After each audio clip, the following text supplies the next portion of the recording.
Combe never thought he'd be so...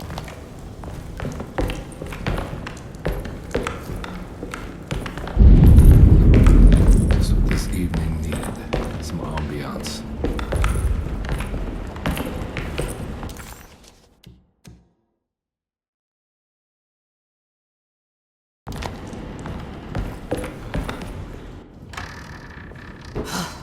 Got to be around here somewhere. He wouldn't leave this house. I don't know what to think anymore. You run into that detective fella? Who is he? Can he be trusted? I think he one of the good guys. Well, you know, like us. Will he be all right with her coming? Praise the mother. He don't need to know about all that. Just help Just calm down. It ain't time yet. God, it hurts. As far as I can tell, Detective Combe seems to be solving problems, not causing them. Just be ready in case he starts anything.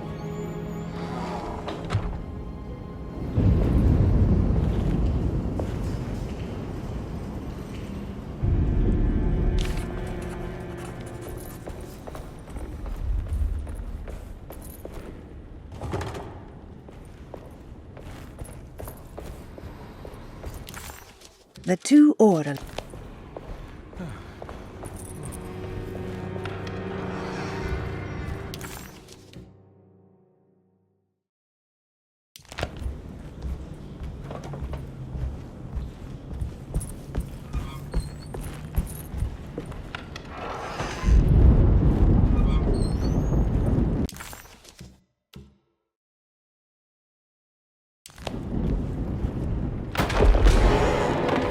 Christ, what the hell was that?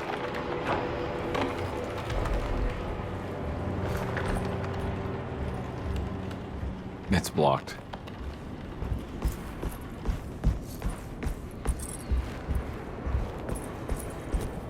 It's blocked.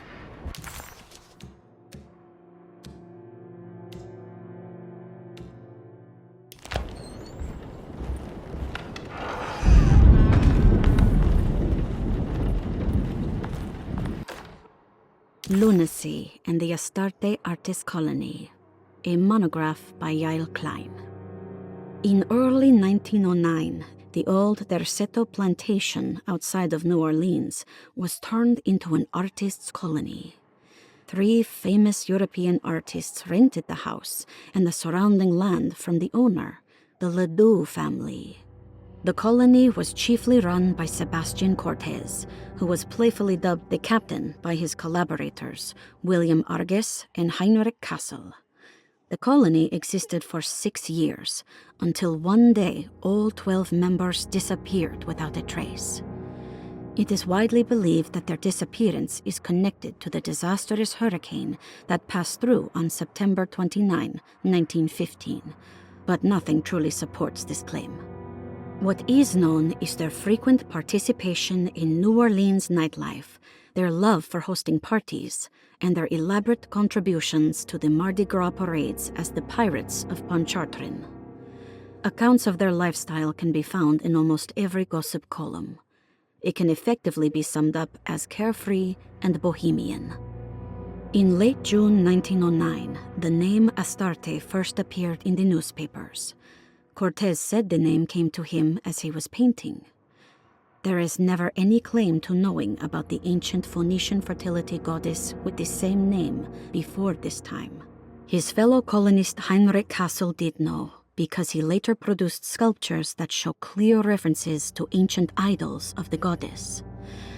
It's impossible to know for sure how this name suddenly made an appearance, but it is interesting because of Derceto's history.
must be a spare key to Dr. Gray's office in here somewhere.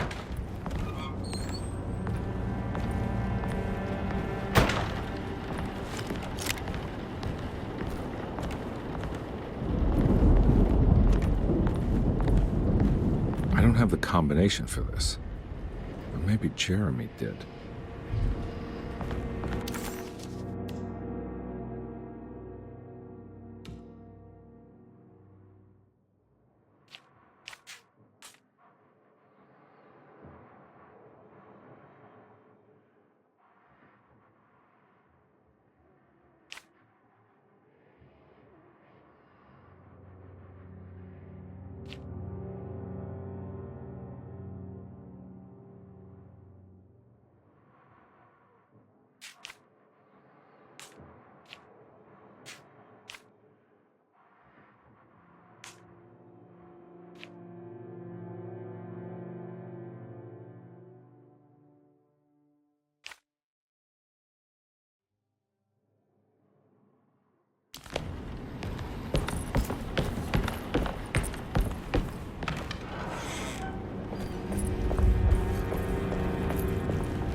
Detective Comby, I'm terribly sorry that my niece has pulled you into this mess.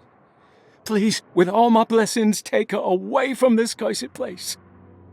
I have destroyed that Eater of Worlds and locked it away in the attic and retreated to a place of hiding. Tell Emily I'm safe. Tell her all the lies you can think of to make her listen. Take her back to New Orleans. Sincerely, Jeremy.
Detective Conby. Good to see you again.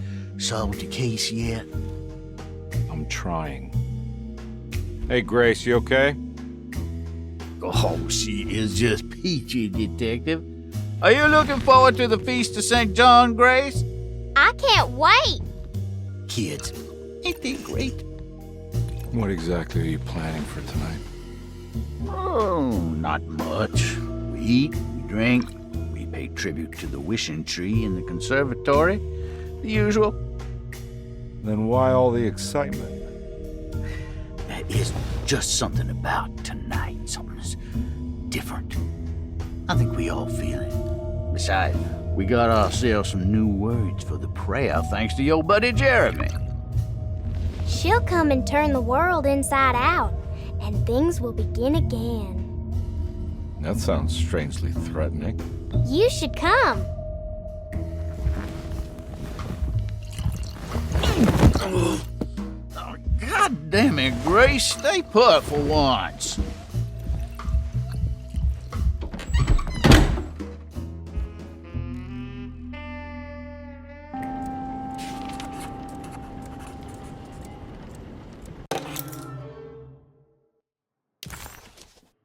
I better hold on to these. Wouldn't want them to get lost. There's something missing.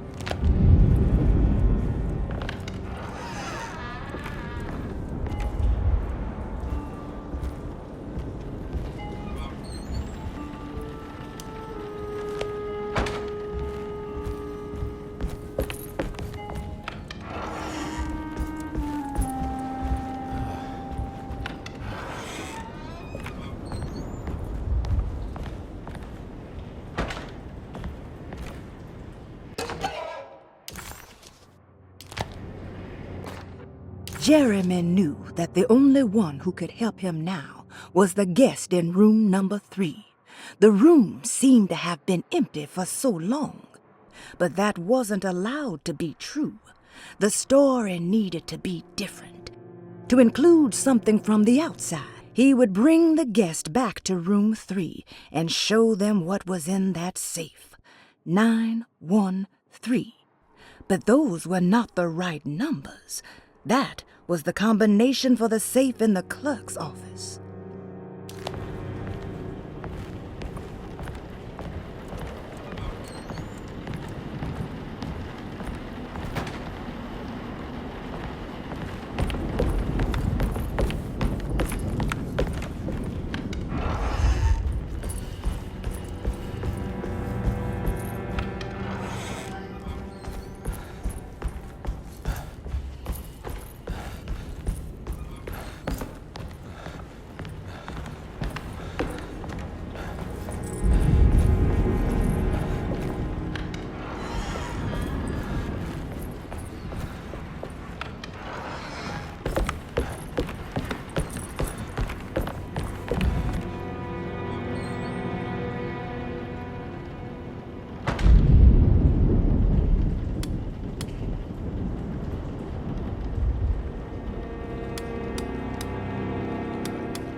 It worked.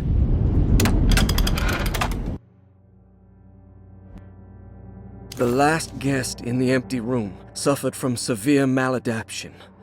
I must write this down, because if I understand the condition sufficiently, it could make me deny this fact at a later date, and there is reason for me to think I may come to suffer the consequences from this dysfunction, as some who came in contact with the guest seemed to adopt a new worldview in which everything was predetermined but broken.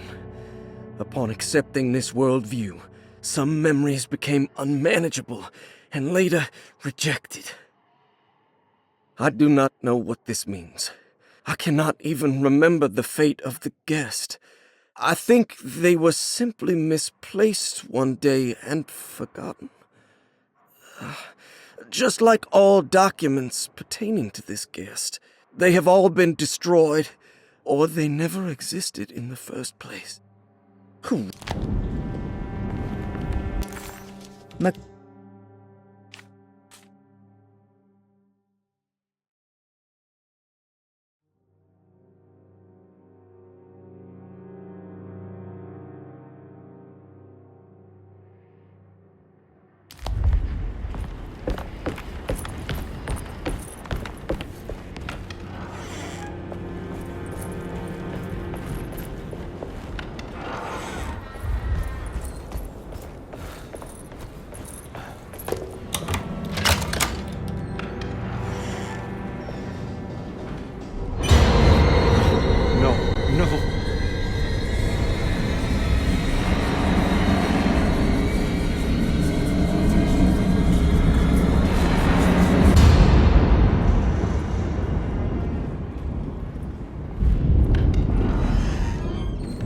Surprisingly neat. Maybe I've been selling that old barfly short.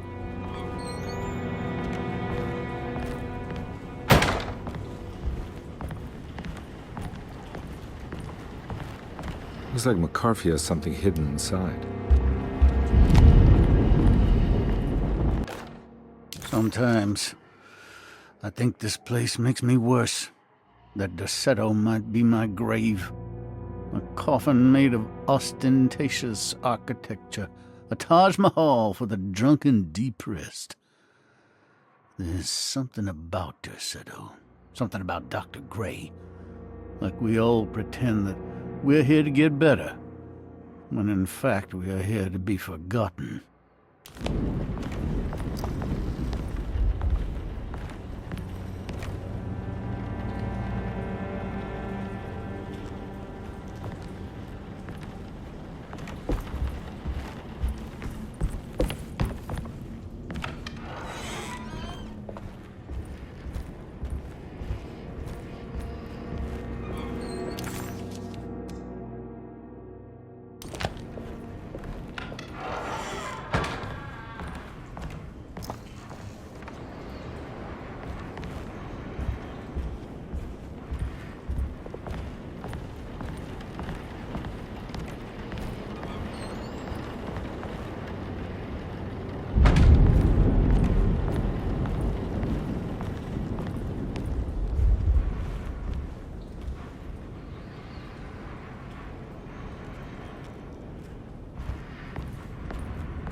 This is my room.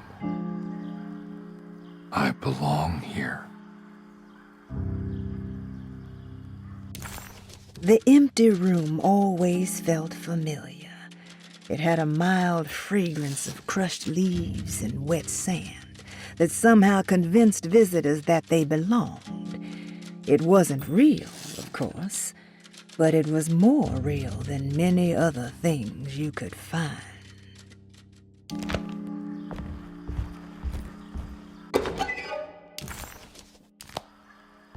I recognize this view.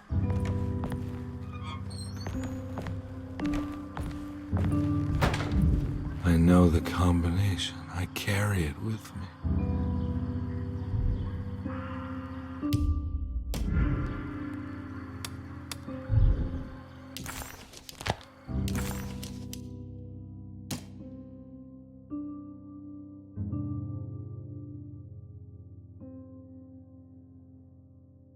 Louisiana State Board of Private Investigator Examiners grants the following license to Edward Carnby, Decatur Street, New Orleans. License number 196692-LA. Good until May 15th, 1930.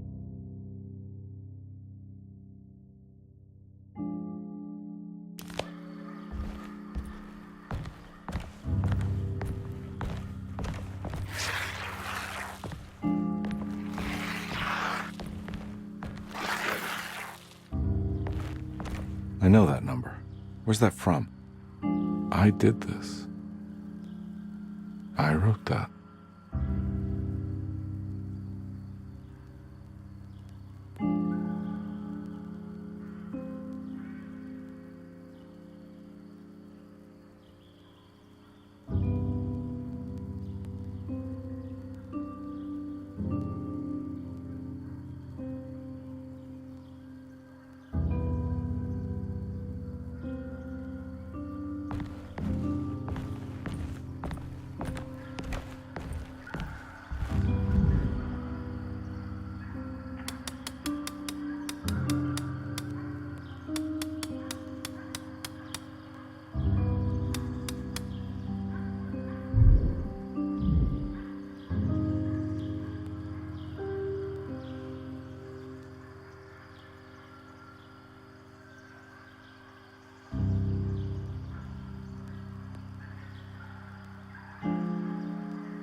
Detective, I have made many discoveries in my case.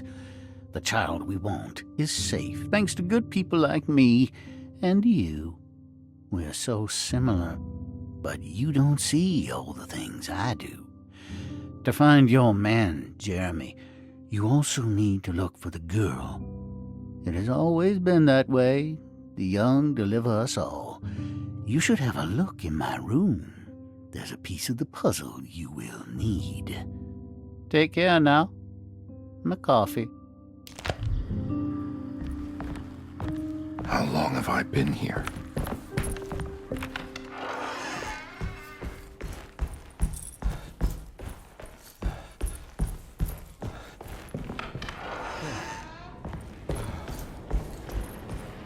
Looks like McCarthy has something hidden inside.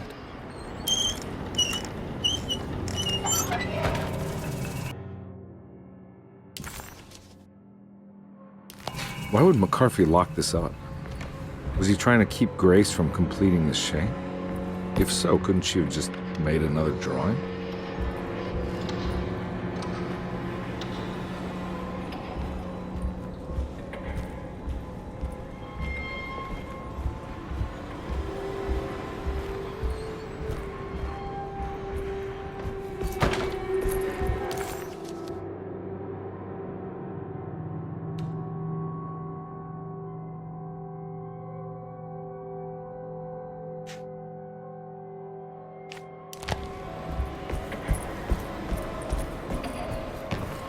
What the hell happened in here?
This looks familiar.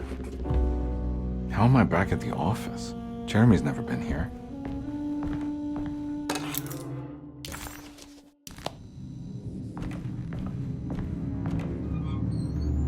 That's me.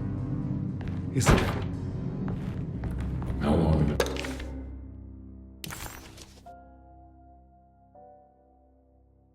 Since I drowned myself in drink and depression. And it all felt so peaceful, slipping away into oblivion. A welcoming, dark voice wrapped around my mind like a heavy blanket. It turned off suddenly as I woke up from the sound of my office door closing shut. A messenger had left a telegram from Mrs. Saunders. She had a lead on where to find her husband and her kidnapped daughter.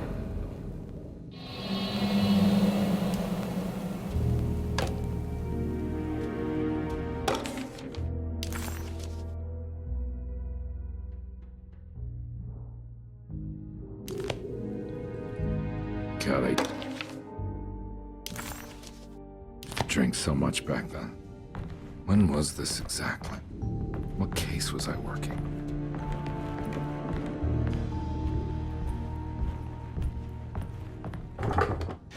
I think I need to figure out where I'm going first.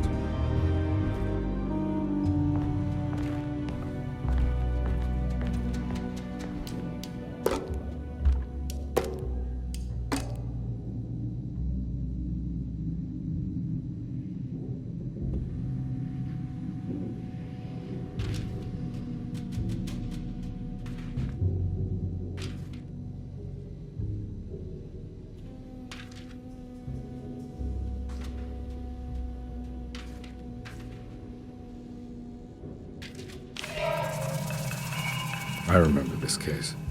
Some kid got taken by her father, headed out of state, but he had made a mistake by selling a painting that his wife actually cared about to a collector named Thornhill to fund his venture. That's how I tracked him down. At least I think so.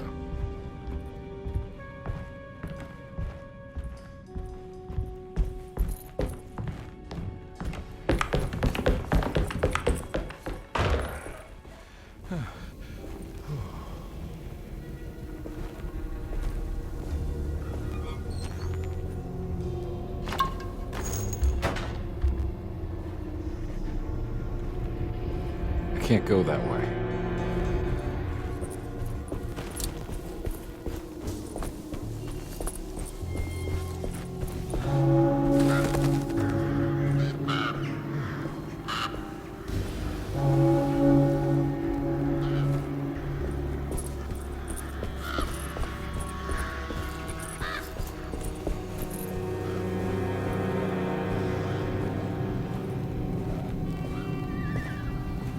Thornhill wasn't a bad man, but he had principles keeping him from handing out information about his deals.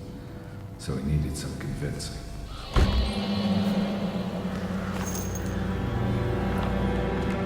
Well, every case can't be squeaky clean.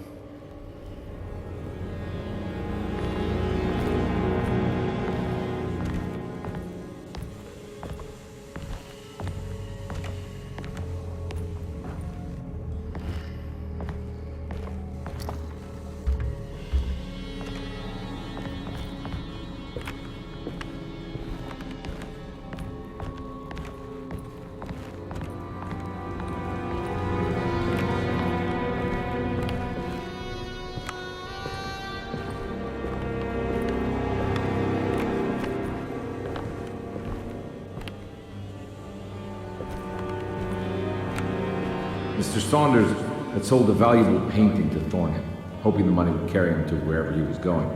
The painting, now leaning on an easel in Thornhill's bedroom, had a certain mesmerizing gloom that seemed to call out to me, telling me I was needed for something important. I felt myself falling into the painting, only being brought back by Thornhill, thrusting an address to a Hotel St. George into my hand and asking me to get the hell out.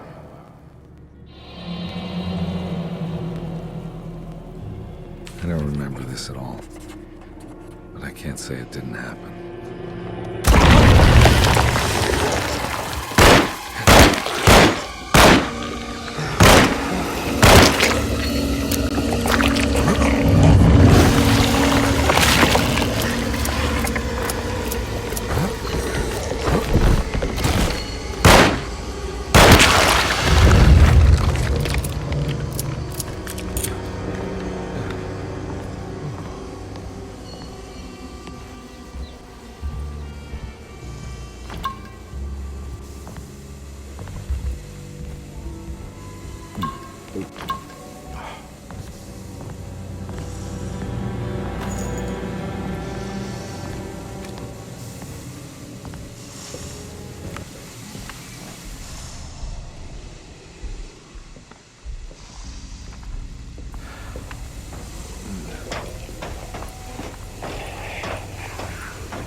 On my way to the hotel, the Morton gang caught up. I owed them money, a lot of it. I can't remember what for, probably some dumb gambling debt growing in size for each payment missed. I punched one of them out, and I sent the others packing. Just...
found it. In the hotel ledger, I recognized the handwriting of the signature, Ted Stryker. It was him. I could feel it. It was the kidnapper I was hunting. I put on my knuckles and hurried up to his room.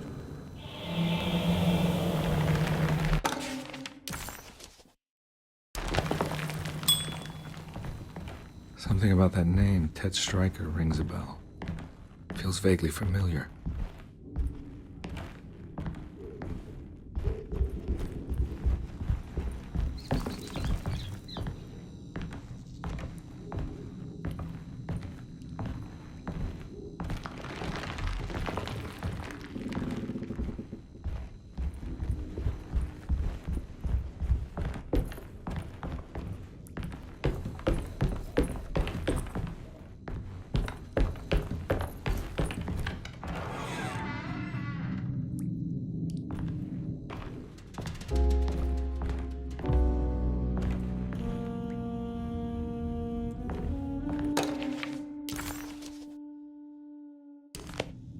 I recognize this room, but I didn't catch up with them here.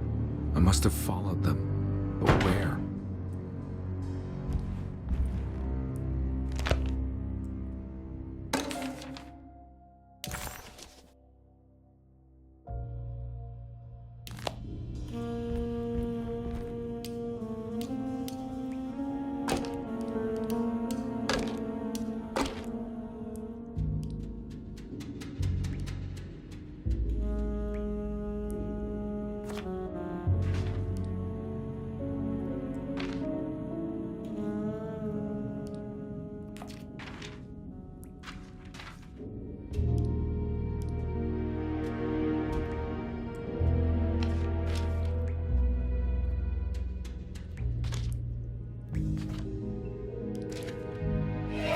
That's right, he was running away, ditching his old life and marriage in New Orleans to find something better in Tallahassee.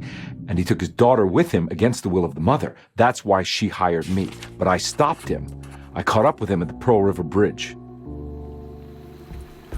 Pearl River. This is where I caught up with them. This is what the Dark Man wanted me to revisit. But I'm still not seeing it. What am I forgetting?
I can't believe I didn't recognize you. I looked a little different back then, I suppose. Was any of this real? How do you mean? This day, just... so much is happening. I can't... I think I've lost my head. Do you need me to apologize? I mean, I am sorry. I don't think I need to begin to explain. You're just a kid, Grace. I'm really sorry. I didn't mean for it to happen. Lies. More lies. No, really.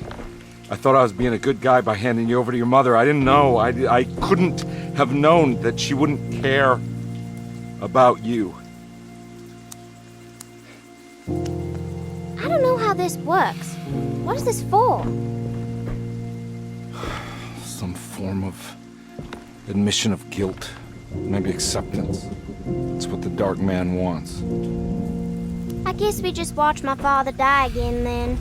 You think he's alive? I know he is. He's down there, scared that he won't be able to get out. That he will drown with his daughter again. What are you saying? We gotta save him! We? Do it yourself. I'm down there with him, remember?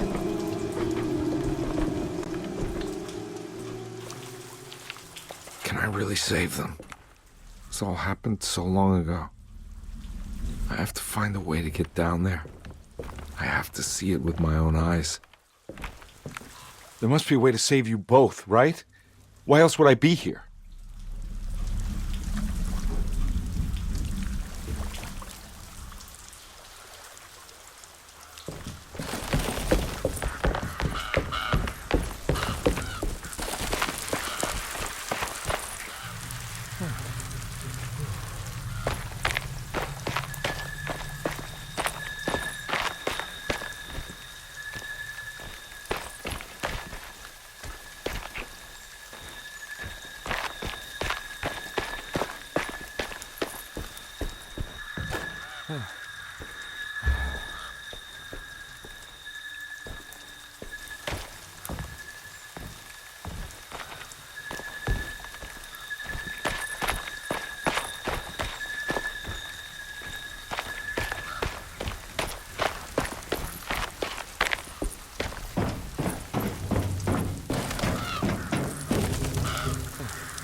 This must be where the bridge is operated.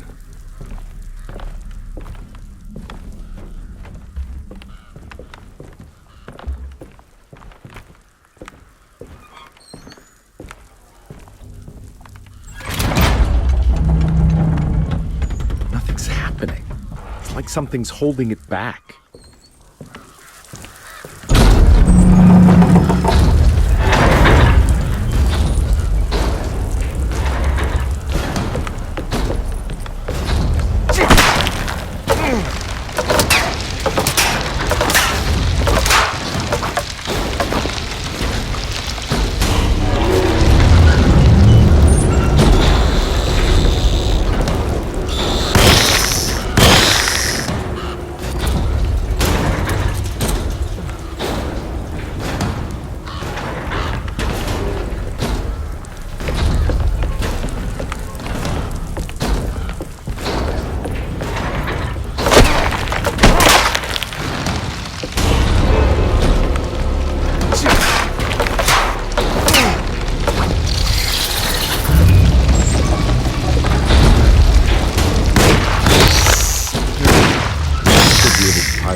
God, Carnby.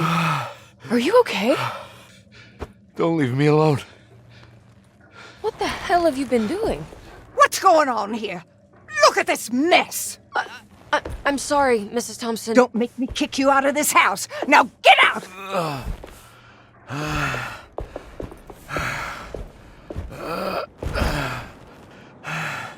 Hey, Detective. Mr. Carnby. I'm really worried about you. I'm okay. I just need to catch my breath for a moment. This place? There are some very disturbed figures around here. And I don't think it's just the patients. I've been reading some things about how Derceto has a deranging effect on people. I think it might explain... things. What? Just take it easy, okay? I'm gonna go find a way into Dr. Gray's apartment. I want to know what he's hiding. Emily, don't worry. I think I'm close. I'm gonna set everything right. Just be careful.